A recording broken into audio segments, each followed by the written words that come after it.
Meron tayong 10 kilong bulinaw, yung dilis. So, fresh na fresh dilis. Sa market ito ay nasa 110 ang kilo. So, ito ay ating huhugasan. Linisin natin maayos. So, nalinis na ito kanina. So, ito ay huling banlaw na. Huwag nating iwawarak, no? Huwag nating iwawarakin. So, dahan-dahan lang ang paghawak. Ganyan, no? Tsaka, so, hinuhugasan natin ito, ha? Hinuhugasan natin to. So, tsaka ilipat natin dito, ha? Sa strainer. Yan. So, strainer natin para maalis yung kanyang mga tubig. Yung ating gagawing ginamos ay hindi maging mabaho. So, patatagusin natin yung mga tubig na yan. Tsaka, dagdagan natin sa 10 kilo to. Yan, sa 10 kilo. Lagyan natin dito. So, ganito ang paggawa ng ginamos. So, pasensya na mga kabiktorios at tayo'y hindi masyadong magaling sa pananagalog kasi matitigas yung dila natin. Bisaya tayo. So, Davao tayo, Davao. So, yan o, pinapatagos natin tubig yan dyan o. So, hayaan mo natin tutulo yung tubig sa loob ng mga 2 minuto. 2 o 3 minuto. So, yan ay fresh na fresh ha. Kasi kakainin ko ha. Tingnan nyo ha. Yan, fresh na fresh yan ha. Kainin ko. Wala pang alat. Ano? Yan, so tapos na ang pagpatulo natin. Wala nang tubig. So, lipat natin sa dito sa ating malaking bowl. Ang ilalagay ko dyan na asin dito sa ating 10 kilong dilis ay 1.5 kilong asin. So, hindi pa tayo tapos. Napakarami pa dito. Yan. Okay. Yan. Strainer natin para matulo yung tubig. Make sure na malinis ang ating pagkahugas para hindi siya magiging mabaho. Yan lang ang paggawa ng ginamos. Dapat huwag yung sabi nila na ransi-ransi na ginamos, yung medyo may baho ng kaunti at saka mura na lang. Huwag yun. Pwede rin yung gawing ginamos, kaso hindi maganda yung resulta para sa akin. Yan. So, lipat natin sa ating malaking bowl. Saan dito natin ito lalagyan ng asin. More. Ay pa dito.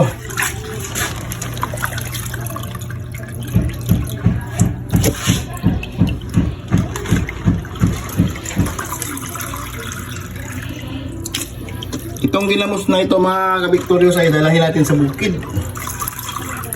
Magiging konsumo ito ng mga tao doon na magtatrabaho. Kasi dalahan sila magkain ng ginamos. Talagang nung gumawa ako ng ginamos dati, ubos ka agad. Ganun din kadami. Nasa mga almost 10 kilo din yun. Kaya gagawa tayo ulit.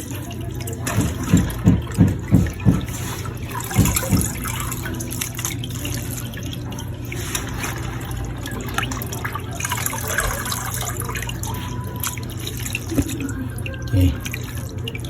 Patutuloyin na natin sandali. So, ito 1 kilong asin. 1 kilo pa lang ito ay 1 balot. Talagyan natin yan. Yan. 1 kilo yan.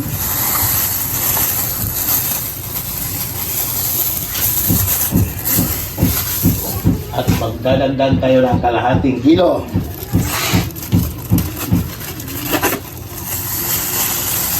At maglalagay tayo ng bitchin. So, isang ganitong kalaking bitchin sa 10 kilo lang ginamos. Para, ang purpose nitong bitchin ay para i-neutralize na yung alat. So, andyan na yung alat, siyempre. So, pagkain mo, sa dila mo, hindi yung alat na masakit sa dila, yung ating mararamdaman. Yung masarap sa dila, yung parang neutralize yung alat ng ginamos. Yan yung purpose ng MSG dyan. So, yan sa aking style ha. Yan.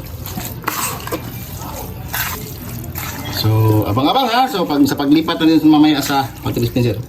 Tapusin ko lang ang pag-mix nito hanggat ma-even talaga yung wala lang hindi pantay na pagkalagay ng asin.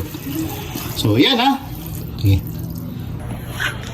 Yan, lagay natin sa ating container. So ang ginagamit nating container ay ang water dispenser na bakante. Yan o.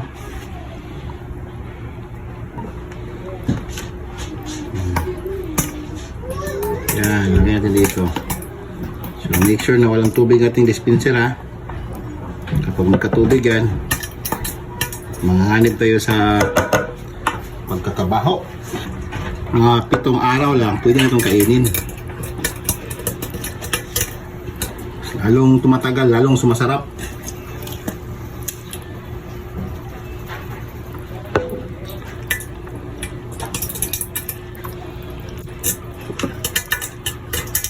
Hayaan lang natin maubos at mapuno. Ayun no, maubos natin paglagay.